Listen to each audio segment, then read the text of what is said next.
అశ్వత్థామ కురుక్షేత్ర యుద్ధం చివరిలో కౌరవపక్షాన్ని ఎందుకు వహించి రాత్రిపూట ఉపపాండవులను అన్యాయంగా ఎందుకు చంపాడన్న విషయము అతని యొక్క వ్యక్తిగతమైన అనుభూతులు పరిస్థితుల కారణంగా జరిగింది. అశ్వత్థామ ఉపపాండవులను చంపటానికి ప్రధానమైన కారణము అతని తండ్రి అయిన ద్రోణాచార్యుని మరణము. కురుక్షేత్ర యుద్ధములో ద్రోణాచార్యుని మానసికంగా దెబ్బతీయటానికి యుధిష్ఠిరుడు అశ్వత్థామ మరణించాడు అని అబద్ధం చెప్తాడు. ఈ అబద్ధం విన్న ద్రోణాచార్యుడు ఆయుధాలను వదిలి ధ్యానంలో నిమగ్నమై ఉన్నప్పుడు ద్రుపదుడు వచ్చి ద్రోణాచార్యుని హత్య చేస్తాడు. ఈ సంఘటన అశ్వత్థామను తీవ్రంగా కలచివేసింది. తన తండ్రి యొక్క మరణానికి పాండవులను బాధ్యులుగా భావించిన అశ్వత్థామ ప్రతీకారం తీర్చుకోవాలి అనుకుంటాడు. అతనికి పాండవులపైన ఉన్న తీవ్రమైన కోపము, ప్రతీకారము ఈ సంఘటనకు కారణమవుతుంది. అశ్వత్థామ దుర్యోధనుడి యొక్క స్నేహితుడు.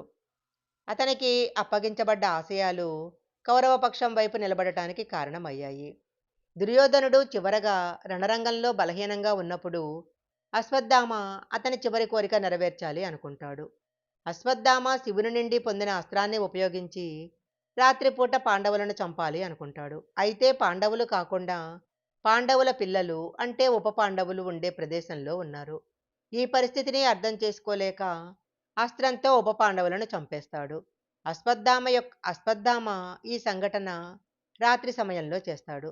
ఎందుకంటే రాత్రి యుద్ధము ఆచారాలను కాదని క్షమించరాని పాపంగా భావిస్తారు. అయినా అతని కోపము, ఆవేశము, తండ్రి మరణం యొక్క కారణంగా అతడు ఈ దారుణమైన చర్యకు దిగాడు.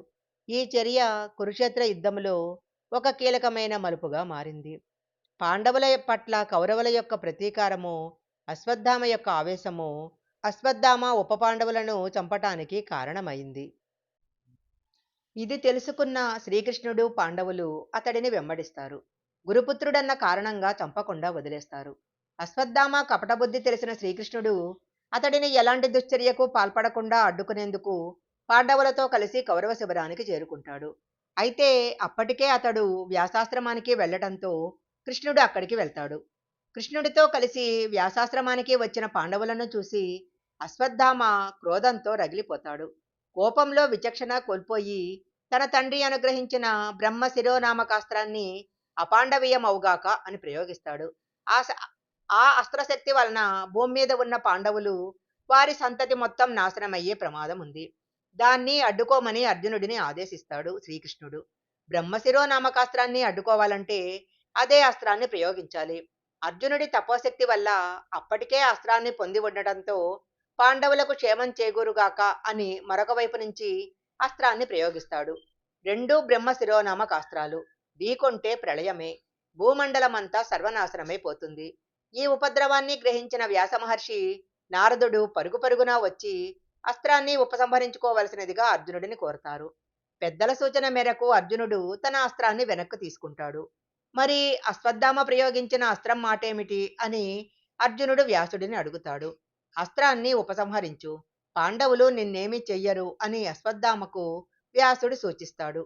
వ్యాసుడి మాటకు గౌరవం ఇస్తున్నట్లుగా నటిస్తూనే పాండవేయ రాగ గర్భాలు నశించుగాక అని అతడు తన అస్త్రాన్ని దిశ మారుస్తాడు. దాని ప్రకారము పాండవుల భార్యలు, కోడళ్ళు గర్భాలను ఆ అస్త్రం విచ్ఛిన్నం చేస్తుంది. అప్పుడు ఉత్తర ఒక్కతే గర్భంతో ఉండటంతో ఆమె గర్భం విచ్ఛిన్నమవుతుంది. అశ్వత్థామ కుటిల బుద్ధికి కోపోద్రిక్తుడైన శ్రీకృష్ణుడు అతని తలపైన ఉన్న సహజమణిని తీసి శపిస్తాడు.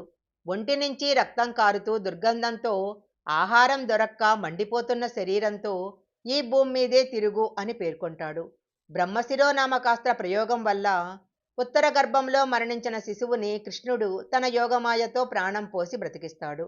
ఆ బిడ్డ పుట్టిన తర్వాత ప్రతి ఒక్కరిని పరీక్షగా చూస్తుండటంతో అతడికి పరీక్షిత్ అని పేరు పెడతారు.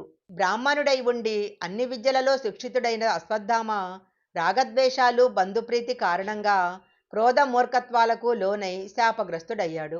అశ్వత్థామ యొక్క జీవితము ప్రతి ఒక్కరికి గుణపాఠము. ఈ వీడియో కనుక మీకు నచ్చినట్లయితే లైక్ చేయండి, షేర్ చేయండి. ఇలాంటి మరిన్ని వీడియోల కోసం మా ఛానల్ సబ్స్క్రైబ్ చేసుకోండి. పక్కనే ఉన్న బెల్ ఐకాన్ని యాక్టివేషన్ చేసుకుంటే మేము పెట్టే వీడియోలన్నీ కూడా మీకు ముందుగానే నోటిఫికేషన్గా వస్తాయి. మరొక మంచి వీడియోతో మళ్ళీ కలుసుకుందాం.